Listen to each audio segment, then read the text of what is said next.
Hi, my name is Nolan Blair. I'm from Houston, Texas originally, but now I am currently attending Texas State University in San Marcos, Texas, where I am planning on graduating from in May with a BFA in Theater, Performance, and Production. When I first got to school, I didn't really know what I wanted to do. I bounced around a little bit. I was an English major for a while, and I just never really found my niche. And around the middle of my sophomore year, I discovered the theater department here, and I have made it my home ever since. I just love doing this. I get such a thrill from the collaborative art form and working with others and telling stories, basically. And now I'm at a point in my life where I just can't see myself doing anything else with my future, and I am really searching for a way to continue that in the future. You want to know how it feels? I'll tell you. It feels like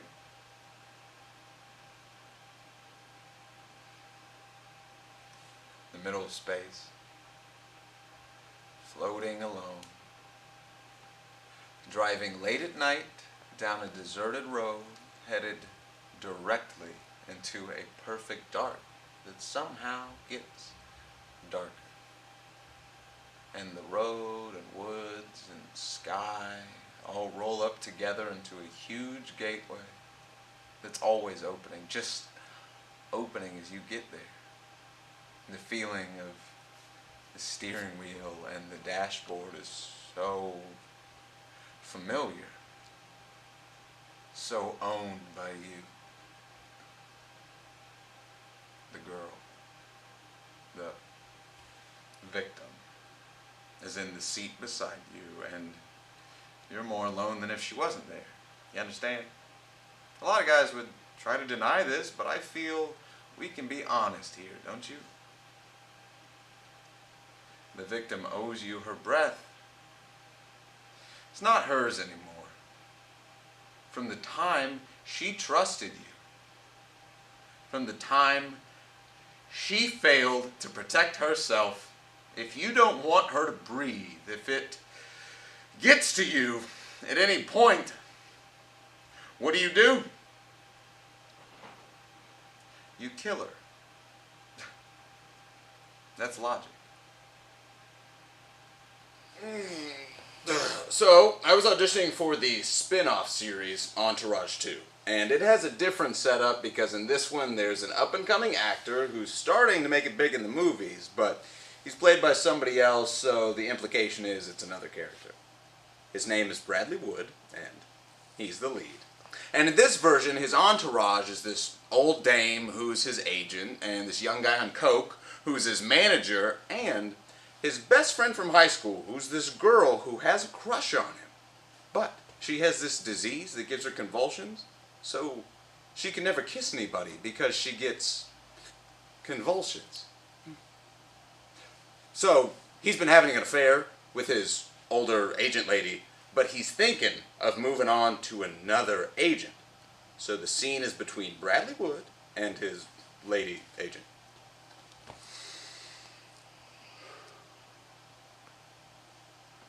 Hey, good looking. How's tricks?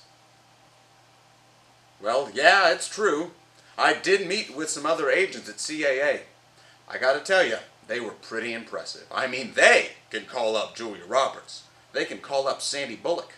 You gotta face it, you don't know that caliber of person.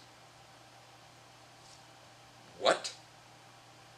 What about loyalty? What about my career? What about my getting ahead? Yeah, I know you put in a lot of time with me, but I put in a lot of time with you too, and I don't know. Think I might like CAA better. What? Oh, that.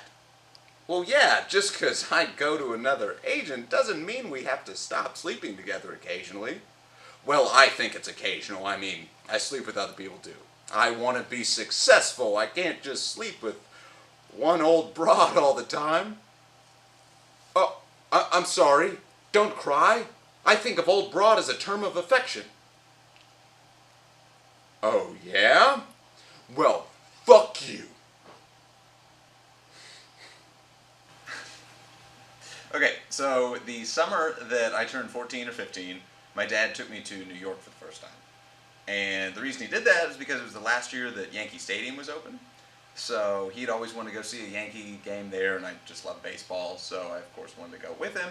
And we had the best day, just hung out in New York all day, and then caught the game that afternoon. He got me a Yankees hat, like it was just the best time. And we got out of the game, and we're walking with, the fans and everybody, and we're walking through Brooklyn. And there are a bunch of, like, apartments on the right side next to us, and on a stoop, like a few apartments down, I see a homeless man who's wearing a jacket in July and nothing else. And I'm serious. I mean, nothing else, just letting it all hang out.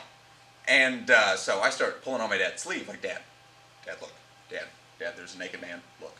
And he's like, I know, just let it be, just leave it alone. And it's like, I've seen a naked man before, I've been to the Y, but I thought it was so crazy that there was just a naked man in public, and this is what New York is, and so I'm really trying to get his attention, and so finally, my dad's like, what, and he looks over, and he just makes eye contact with the guy right as we're passing him. And the guy just looks at my dad and goes, hey, did the Yankees win? And we just said, yep, they did. And that was it. That was all they wanted to know. I thought he was going to ask for spare change, but he just wanted to know if the Yankees won. Never judge a book by its cover.